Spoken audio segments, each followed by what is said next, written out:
안녕하세요.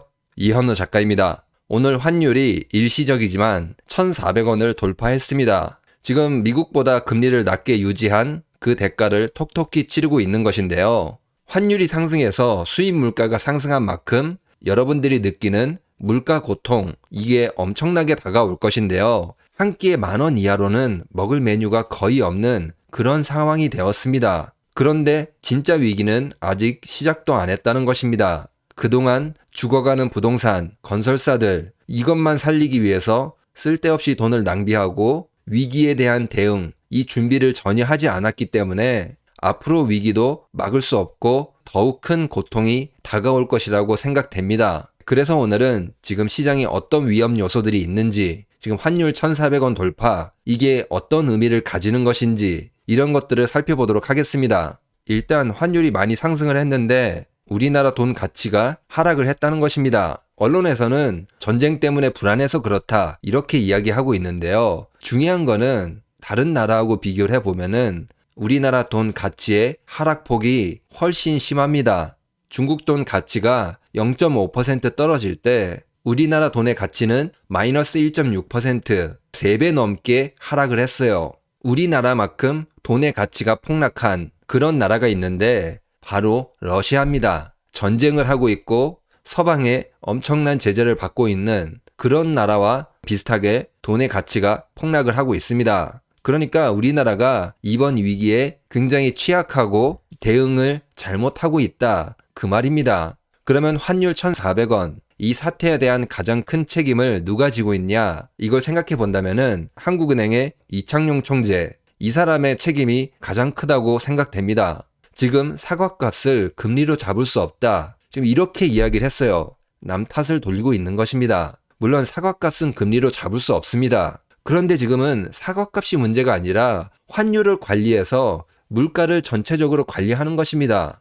지금 환율이 이렇게 된 이유, 가장 큰 문제는 우리나라 금리하고 미국 금리하고 차이가 이렇게 계속 나고 있기 때문입니다. 지금 우리나라 금리보다 미국 금리가 2%나 더 높아요. 이게 지금 1년이 넘어서 지금 2년 정도 유지가 되고 있어요. 그런데 지금 환율이 정상적일 거라고 생각이 드는 게 더 이상합니다. 지금 PF 때문에, 그리고 부동산 가격 때문에 금리 안 올리고 있잖아요. 이거 지금 사람들이 다 알고 있는데 그거에 대한 이야기를 하는 게 아니라 사과값은 금리로 막을 수 없다, 지금 엉뚱한 해명을 하고 있어요. 물론 정부의 잘못도 큽니다. 부실한 건설사들 세금으로 지원해주고 대출받아서 집 사게 해주고 한국은행이 금리를 올리더라도 효과가 날 수 없게끔 이런 정책을 정부에서 펼쳤어요. 그래도 금리를 최소한 미국과 동일하게 올렸다면은 부실한 건설사들 자동으로 정리가 됐을 것이고 부동산 가격도 정상화됐을 것입니다. 그리고 환율도 지금보다 훨씬 더 안정됐을 거예요.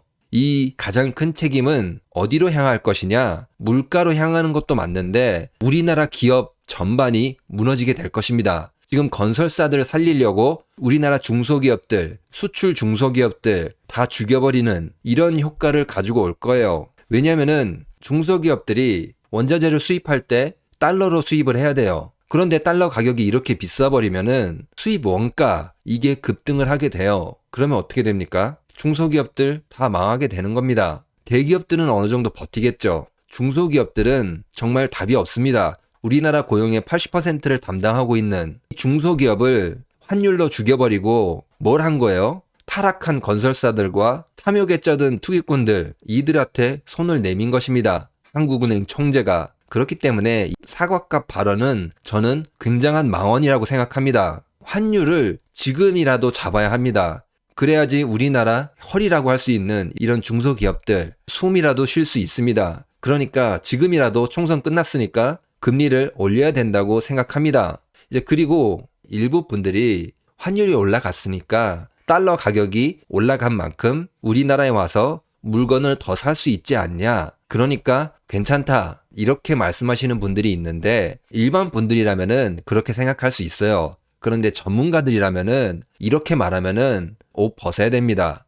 왜냐면은 환율 상승으로 인해서 수출이 증가한다, 이 말은 정말 쌍팔년도 이때나 통할 말입니다. 80년도, 90년도 이게 세계화가 막 시작이 되면서 무역이 막 증가하던 시기입니다. 그렇기 때문에 시장이 계속 커지고 있는 상황에서 가격 경쟁력으로 조금 저가로 파고들고 있는 그런 상황이었거든요. 그런데 지금은 우리가 저가로 시장을 공략하고 있는 것도 아니고 또 세계 무역 규모도 감소를 하고 있어요. 교역망, 글로벌 생산망 단절이 되고 새로 재편되고 있다. 이런 이야기들이 많이 나오고 있잖아요. 이런 상황 속에서 단순히 가격 경쟁력은 의미가 없다는 겁니다. 그리고 또 지금 기술력이 중요하다고 했잖아요. 그런데 지금 앞으로 미래 산업에 대한 기술력 이런 걸 봤을 때 굉장히 암울합니다. 사실 이게 가장 큰 위기인 것 같아요. 지금 환율이 97년 IMF 위기 때 그리고 2008년 글로벌 금융 위기 때 이때만큼 상승을 하고 있습니다. 그만큼 어떻다는 거예요? 우리나라 미래에 대한 불안이 환율에 나타나고 있다는 것입니다.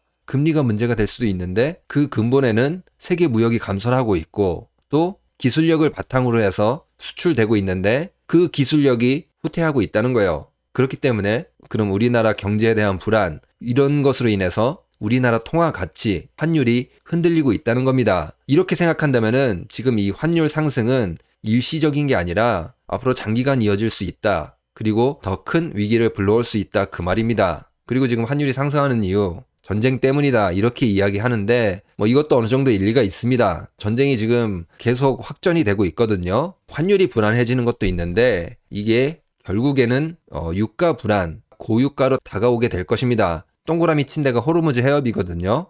여길 통해서 우리나라가 중동으로부터 이제 석유를 수입받는데 이란을 통과해야 되잖아요. 그런데 여기가 전쟁이 나게 되면은 일단 여기로 사람들이 안 다니려고 하겠죠. 미사일 날아다니는데 여러분들은 여기 가고 싶을까요? 그리고 석유 생산도 감소해서 유가가 더 급등할 수 있어요. 중동에서 전쟁이 나면은 중동 사람들도 어디 숨거나 도망가겠죠. 미사일이 날아오는 상황에서 출근을 해서 석유를 채굴하는 그런 사람이 얼마나 되겠습니까? 숨거나 도망가거나 전쟁하러 가거나 이제 그렇게 되는 거죠. 생산량이 감소할 수 있다 그 말입니다. 이스라엘이 먼저 때리고 그 다음에 이란이 때리고 또 이스라엘이 때리고 이렇게 때리다 보면은 이제 난장판이 되는 겁니다. 결국에는 유가까지 급등하게 되면은 우리나라 경제가 버틸 수 없을 것입니다. 당연히 그 부동산 시장, 자산 시장도 하락을 맞이하게 될 것입니다. 오일 쇼크 때랑 거의 비슷하죠. 지금 상황이. 그러면 오늘 영상을 정리하면은 지금 환율이 굉장히 위험한데 특히 우리나라 통화 가치 하락이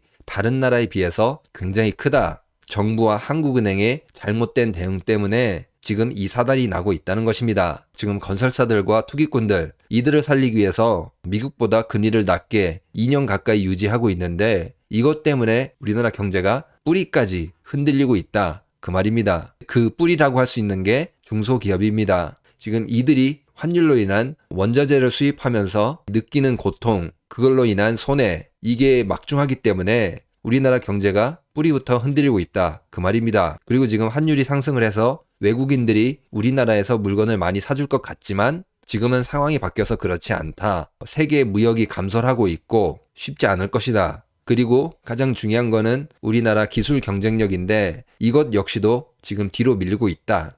근본적으로 우리나라 경제 뿌리까지 흔들리고 미래까지 불투명하기 때문에 우리나라 돈의 가치가 지금 폭락을 하고 있는 것이다. 그렇게 볼 수 있는 것입니다. 그래서 과거 위기 때만큼 환율이 흔들리고 있는 것이죠. 영상을 마치기 전에 계좌로 후원해주신 김미령님, 한상랑님, 김은숙님, 김홍희님 그리고 익명으로 후원해주신 분들 정말 감사드립니다. 다른 분들도 제가 방송을 잘 할 수 있게 계좌 후원을 해주신다면은 정말 감사의 말씀을 드리겠습니다. 그러면 오늘 영상은 여기서 마치도록 하겠습니다. 구독과 좋아요 꼭 부탁드립니다. 감사합니다.